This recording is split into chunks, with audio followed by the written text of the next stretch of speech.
Hello and welcome to Challenge to Build, and something a little different in this video. I'm going to go over 10 of the most frequently asked questions regarding this generator right here.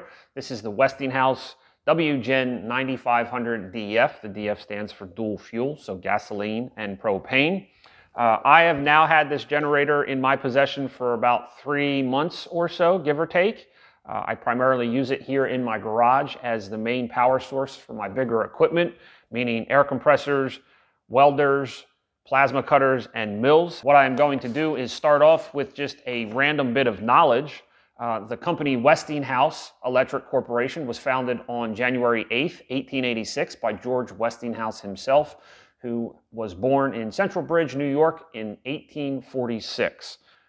Frequently asked questions on this Westinghouse WGEN9500DF are, question 1, how long has Westinghouse been manufacturing generators? And Westinghouse actually built the first industrial AC, alternating current generator, in 1891, which happened to be placed in the Ames hydroelectric plant, and more recently launched its consumer line of portable generators in 2011.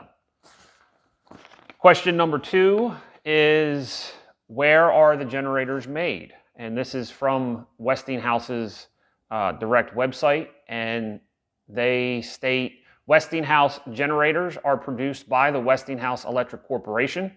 Although the company's generators are designed in the United States, they are manufactured overseas in either China or Vietnam under the license and supervision of Westinghouse. Question number 3, how long will it run on a full tank of gasoline?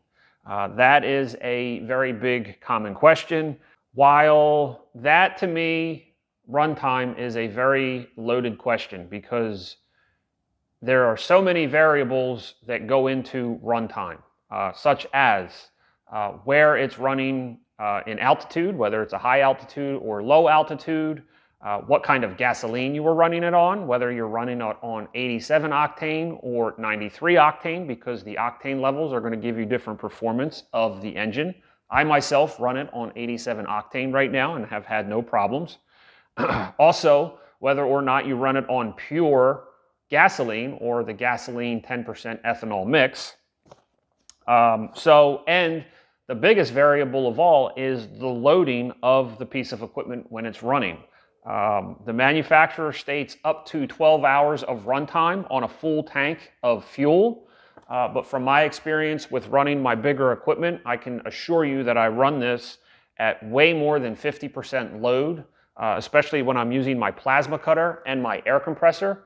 I max this thing out. So we're loading it probably to 80 to almost 100%. And some of the runtime that I'm seeing is somewhere between 8 to 10 hours. Along with the question of how long will it run on gasoline, the follow-up to that is how long will it run on a 20-pound propane tank?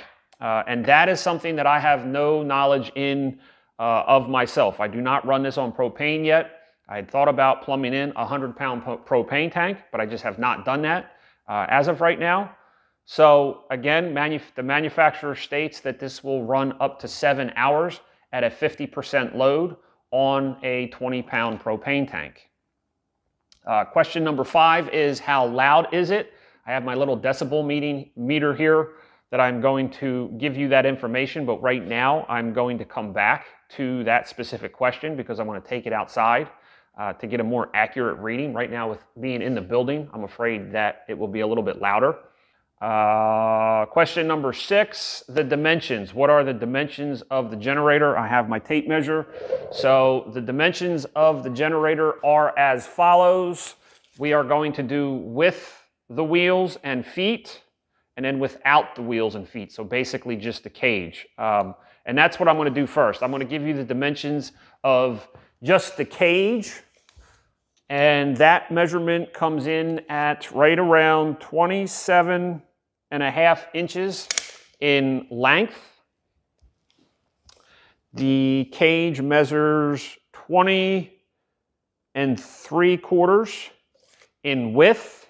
The height without feet or wheels comes in at right around 23 inches.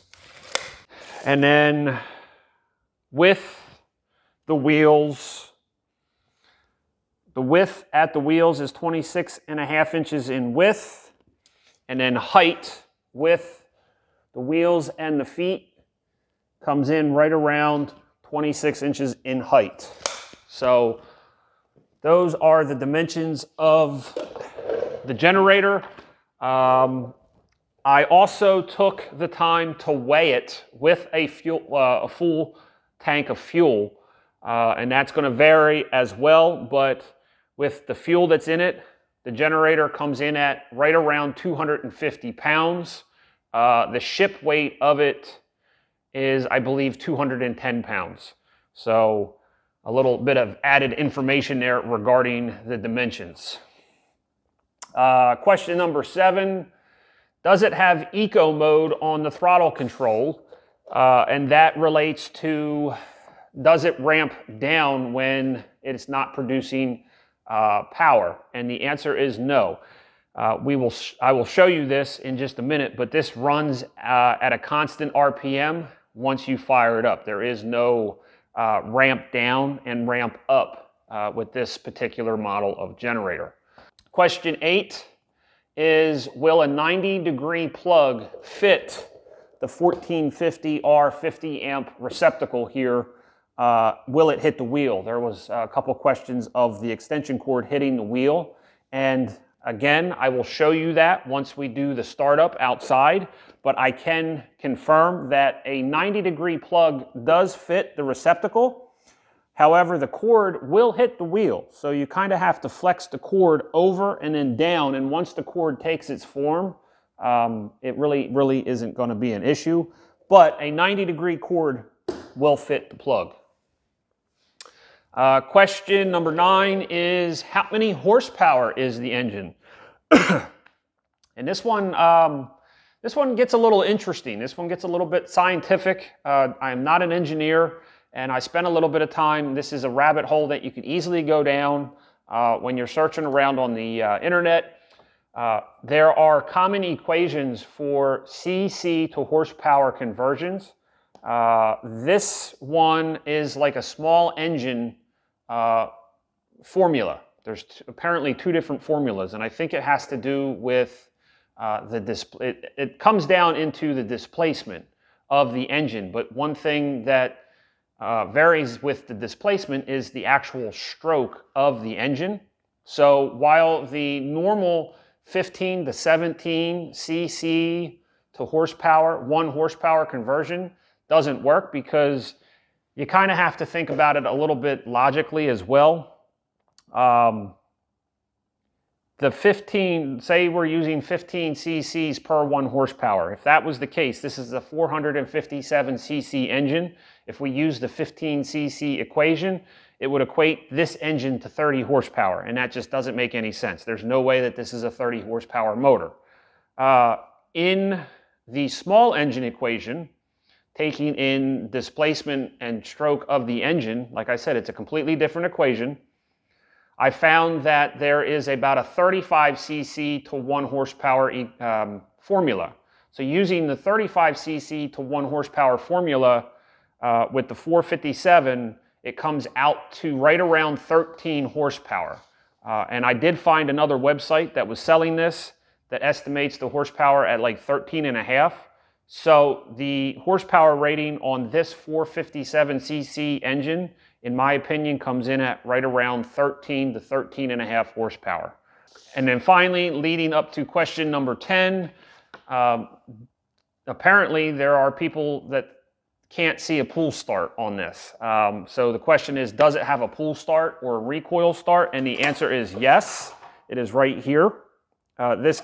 You can start this up 3 different ways. 1, with the manual recoil start right here. 2, with the push button start right here on the dash panel.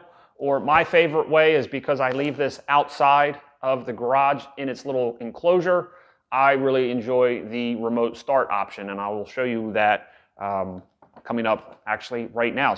So now back to answering question number 5, and that was how loud is the unit? I moved it outside. Thankfully, it's a beautiful day out today. There's no really way for me to prove to you that this is cold other than to put my hand back here on the muffler. You can hear me hitting the muffler right now. I have not yet started this today, so not only are we going to get the decibel reading for the noise, we are also going to see this start up cold. Unfortunately, I could not get a colder day. A lot of questions were being asked is the reliability on starting it in super cold weather, and unfortunately I just can't answer that question. But I do have the key fob. This is my favorite way of starting this unit because it sits just outside the garage in this little kind of cubby I built for it. So when I need the power, I just simply hit the button, and that's what I'm going to do now. I have my decibel meter here, and I have not started it, so I'm going to kind of move over here, and here we go.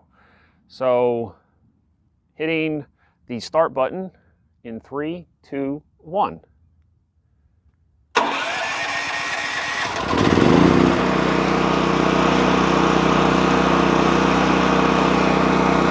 Fires right up.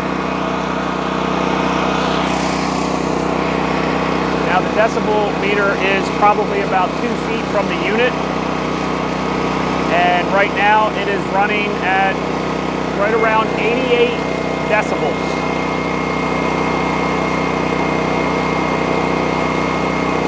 Also, another thing is we touched on the eco mode of whether or not this drops down in RPMs. This is how it runs all the time at full throttle. So there is no eco mode when it's regarding the ramp up and ramp down of the engine. I'm going to get it back in its cubby, and then we'll do another decibel reading and then wrap up this video.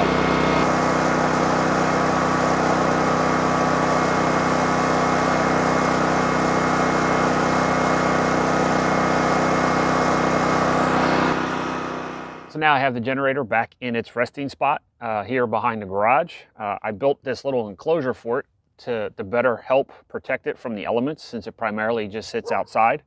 And all I did was basically build like a small shed for it and then insulate it with rock wool insulation and then line the walls with welding blankets.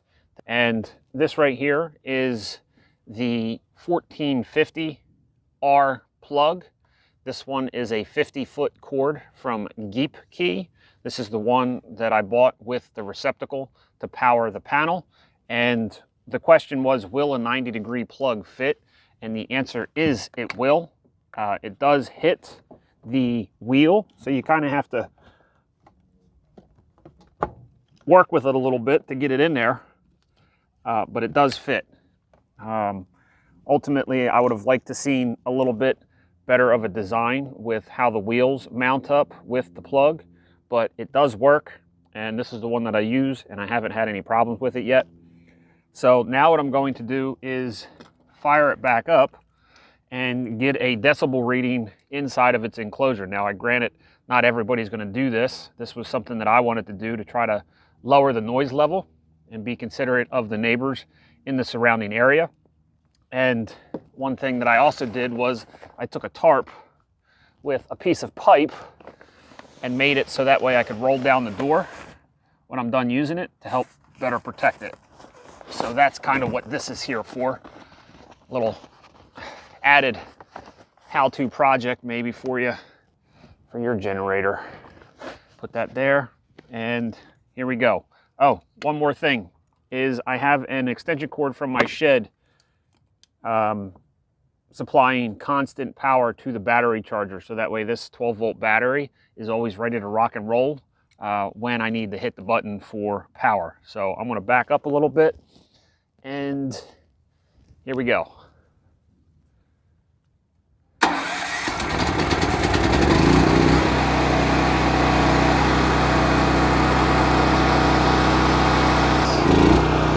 Oh, I forgot. Now you just saw, that was a pure moment there. It's generating power now, and my air compressor is running. So you just got to hear it. So we're going to let it run, and you'll hear it shut off here in just a minute as well. But you can still see it's still right around 88 decibels or so. Obviously, the farther away we go, the quieter it's going to get.